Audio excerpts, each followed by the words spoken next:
All right, let's get to this one because this one is catching all of us slipping.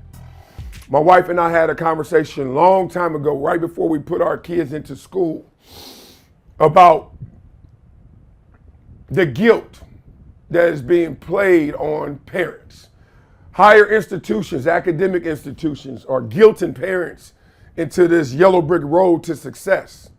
They're not just doing it academically, they're doing it athletically as well, AAU, et cetera, right? So imagine a big institution. Oh, the only way you're going to get in is if you go to certain high schools, syndicate. And then only certain high schools going to let you in if you go to certain junior highs or elementary schools.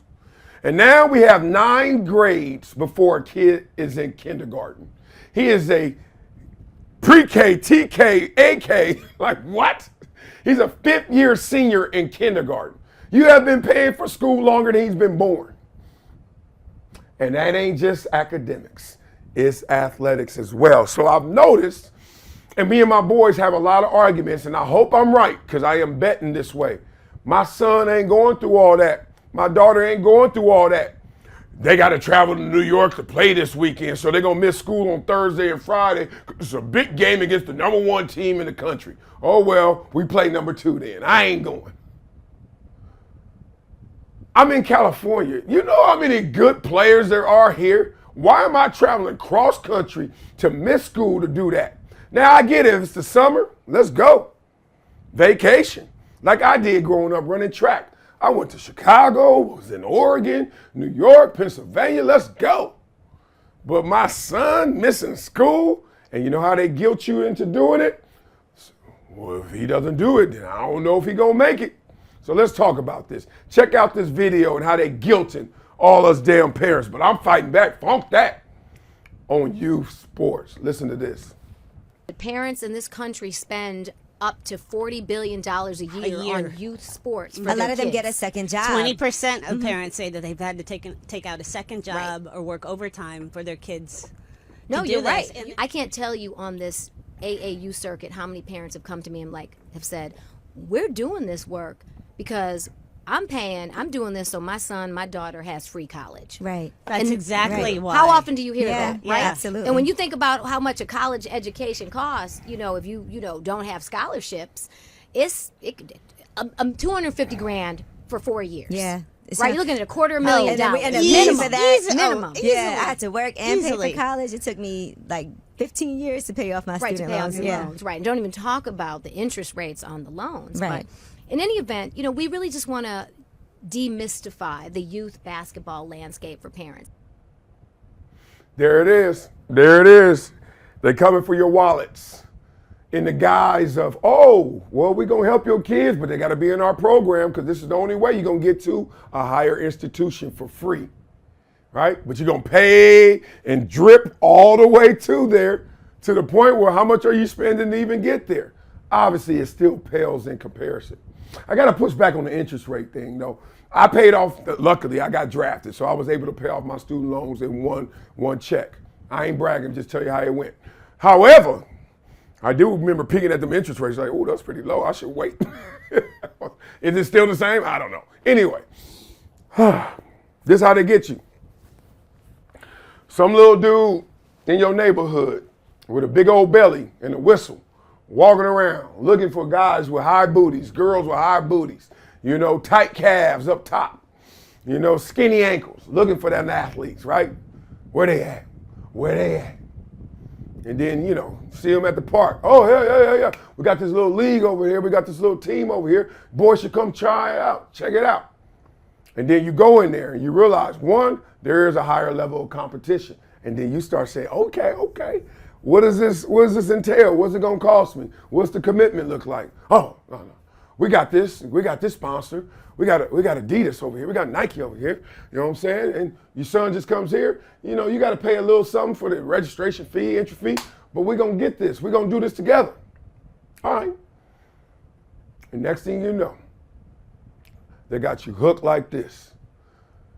Where sometimes they practice too much, sometimes they don't practice at all. They just play games. They go to these big old multiplex centers. There's like 9,000 kids in there.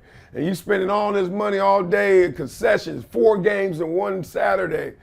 And you like, damn, and you seen your boy do good. You seen your boy struggle, but you seen your boy in the system, in the program. That leads to success.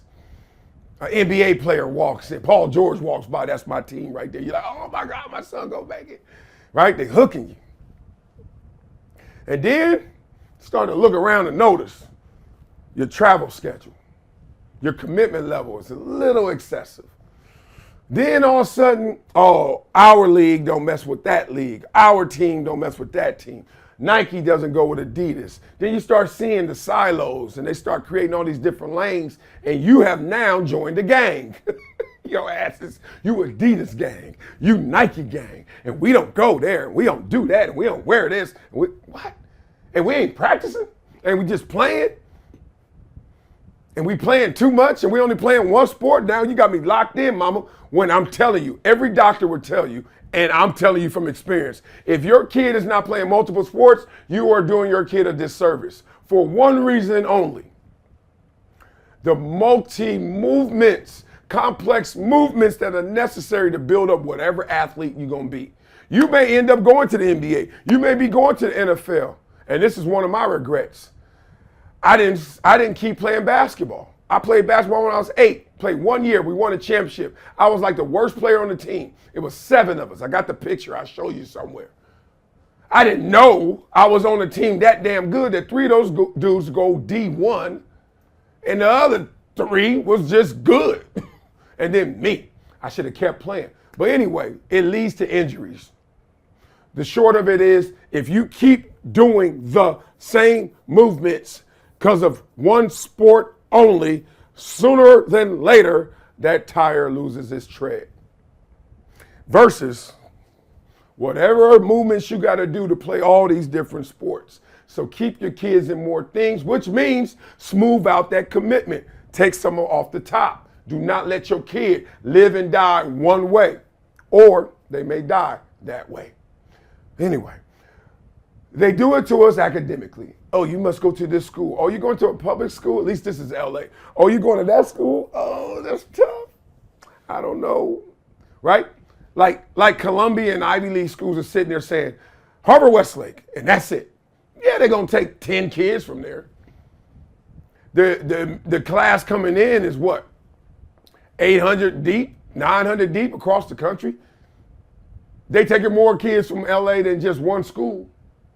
Point being, we have way more power as parents, way more power as a mass, as the population, that they want our money. It ain't nothing free. That education ain't free, and they only gonna give it to you free because you're making them more money. Just get out the guilt system.